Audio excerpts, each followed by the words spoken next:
Hello everyone.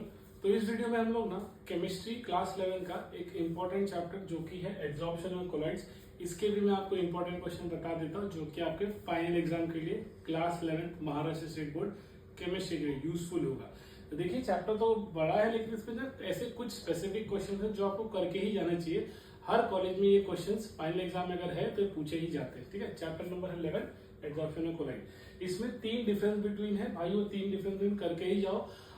कुछ ना कुछ कोई ना कोई डिफरेंस बिटवीन आ ही जाता है पेपर में। ठीक है, आपको केमिस्ट्री में 4-4 पॉइंट करने होते हैं और साथ ही साथ यहाँ पे ना दो और इंपॉर्टेंट डेफिनेशन है जो कि है टिंडल इफेक्ट और ब्राउनियन मोशन। तो ये 5 क्वेश्चन है जो आपको इस चैप्टर से एटलीस्ट करके ही जाने चाहिए, जो कि एग्जाम में पूछे ही जाते हैं। तो पहला आ जाते हैं हम एड्सॉर्प्शन और एब्जॉर्प्शन पे। ठीक है, एड्सॉर्प्शन और एब्जॉर्प्शन। तो जो एड्सॉर्प्शन होता है वो कैसा होता है, सरफेस फिनोमिना है। सिर्फ सरफेस पे ही एड्सॉर्बेंट का जो एरिया होता है सिर्फ उस पे ही क्या होता है, एब्जॉर्प्शन होता है। ठीक है, लेकिन जो एब्जॉर्प्शन होता है वो कैसे होता है, सरफेस पे भी होता है अंदर भी होता है। ये आपको कंसेप्ट में ऑलरेडी समझाया गया हुआ टीचर को। ठीक है, यहाँ पे फटाफट जाएंगे तो इसलिए इसको ना बल्क फिनोमिना बोलते हैं। यहाँ पे कॉन्सेंट्रेशन ऑफ एब्जॉर्बेंट क्या होता है, हाई। कहाँ पे, सिर्फ सरफेस पे। लेकिन यहाँ पे क्या होता है, थ्रू आउट सेम रहता है, सरफेस पे भी और अंदर भी।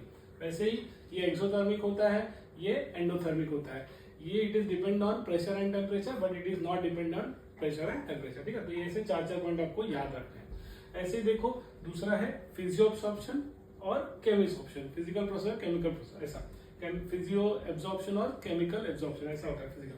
तो फिजिकल में क्या होता है भाई, यहाँ इट इन्वॉल्व फिजिकल फोर्सेस, क्योंकि फिजियो एब्सॉर्प्शन नाम ही वैसे ही है। यहाँ केमी नाम है जिसका मतलब केमिकल फोर्सेस रहेगा। ठीक है, तो काफी सिंपल डिफरेंस बिटवीन। अब जैसे देखो इट इज नॉट स्पेसिफिक और ये क्या रहेगा, इट इज हाईली स्पेसिफिक। वैसे ही यहाँ पे हीट ऑफ एब्जॉर्प्शन क्या रहेगा, लो रहेगा, और यहाँ पे हीट ऑफ एब्जॉर्प्शन क्या रहेगा, हाई रहेगा।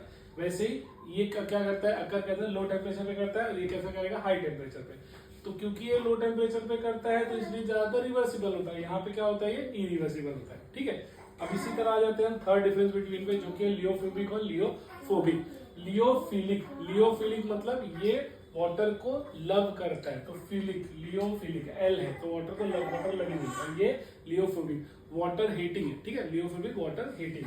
अब यहाँ पे क्या होता है, ये फॉर्म बाय डायरेक्ट मिक्सिंग होता है क्योंकि पूरी तरह वाटर के अंदर क्या डिजोल्व हो जाता है सॉल्यूट। तो ये वाटर लव करता है ना, इसीलिए इसे क्या बोलते हैं हम लोग, लियोफिलिक। और इसको क्या बोलते हैं हम लोग, स्पेशल मेथड। तो इसको फॉर्म कैसे करना पड़ता है, स्पेशल मेथड से। ये can not be detect in ultra microscope और ये कैन बी डिटेक्टेड इंट्रामाइक्रोस्कोप। क्यों कैन नॉट बी डिटेक्टेड, क्योंकि भाई सॉल्यूट ये डिजोल्व हो जाता है ना वाटर में पूरी तरह, और ये डिजोल्व नहीं होता इसलिए इसको हम डिटेक्ट कर सकते हैं अल्ट्रा माइक्रोस्कोप में। वैसे ही दे आर स्टेबल, ये स्टेबल होता है कि वेल डिजोल्व होता है, और ये अनस्टेबल होता है कि डिजोल्व नहीं होता। वैसे ही यहाँ पे addition of large amount of electrolyte causes precipitation, और यहाँ पे एडिशन ऑफ स्मॉल अमाउंट भी डाल देंगे तो भी क्या हो जाएगा, प्रेसिपिटेट हो जाएगा। फॉर एग्जाम्पल नींबू पानी ले लो भाई, नींबू का रस आप गाड़ोगे तो जो थोड़े थोड़े 3-3 माइक्रो मॉलिक्यूल्स होते हैं वो कहाँ जाके नीचे सेटल हो जाता है। हम बहुत चेक करेंगे फिर भी वो सेटल ही हो जाते हैं, तो प्रेसिपिटेट वहां हो जाता है। अगर आप कोई दूसरा रस लो उसको डिजोल्व करो तो इजीली डिजोल्व हो जाता है। तो प्रेसिपिटेट वहां पे फॉर्म करने के लिए बहुत ज्यादा लगता है, किसमें, लियोफोबिक, क्योंकि वाटर लविंग है और ये वाटर लव नहीं होता तो इसलिए यहाँ पे प्रेसिपिटेट जल्दी फॉर्म हो जाता है। ठीक है, अब आ जाते हैं ये डेफिनेशन पे। पहला है ब्राउनियन मोशन। ब्राउनियन मोशन क्या, रैंडम जिगजैग सीजलेस मतलब कंटिन्यूस होने वाला मोशन ऑफ कोलाइडल पार्टिकल्स और माइक्रोस्कोपिक पार्टिकल और disperse phase particle in all direction in a fluid is called as Brownian motion.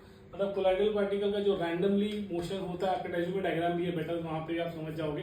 Random motion होता है एनी ऑल पॉसिबल डायरेक्शन में, ऐसे मोशन को हम क्या बोलते हैं, ब्राउनियन मोशन। किसके केस में होता है, स्पेशली फॉर कोलाइडल पार्टिकल्स। ठीक है, अब यहाँ पे आ जाता है टिंडल इफेक्ट। टिंडल इफेक्ट क्या होता है, the phenomena of scattering of light by colloidal particles and making visible through dispersion is called as Tyndall effect. अब ये क्या है, समझने के लिए आपको टीचर ने ऑलरेडी समझाया होगा। मान लो एक बीकर ले लो, उस बीकर में सिर्फ आपने प्योर वाटर डाला है, सिर्फ प्योर वाटर, वो क्या है, ट्रू सोल्यूशन है।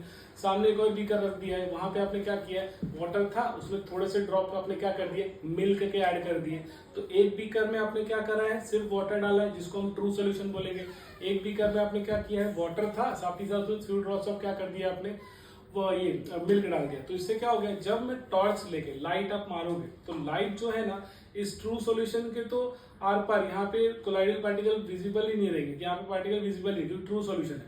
लेकिन जैसे ही ये लाइट पहुंचेगी कहाँ पर, जो मिल्क जिसमें आपने ऐड किया थोड़ा, तो मिल्क के अंदर क्या कोलाइड्स है ना, तो वो कोलाइड्स इजीली विजिबल हो जाएंगे बाय दिस लाइट। तो लाइट वहां पर इजिली विजिबल हो, मतलब जो कोलाइड पार्टिकल हो वो इन लाइट को क्या करेंगे, डिफरेंट डिफरेंट डायरेक्शन में क्या करेंगे, ओरिएंट करेंगे, तो इससे हमें वहां पे दिखेगा, लेकिन इस सॉल्यूशन में, ट्रू सॉल्यूशन पे नहीं दिखेगा। तो इसी कंसेप्ट को हम क्या बोलते हैं, टिंटल इफेक्ट बोलते हैं। तो वही यहाँ पर है, ठीक है। तो ये 3 डिफरेंस बिटवीन, 4 पॉइंट पढ़ लेना अच्छे से, और ये 2 डेफिनेशन इस चैप्टर से करके ही जाओ भाई। आपके टीचर्स ने भी आपको बोला होगा ये चैप्टर का, तो ये इंपॉर्टेंट है ही है, ठीक है। तो आई होप आपको वीडियो पसंद आया होगा। Thank you.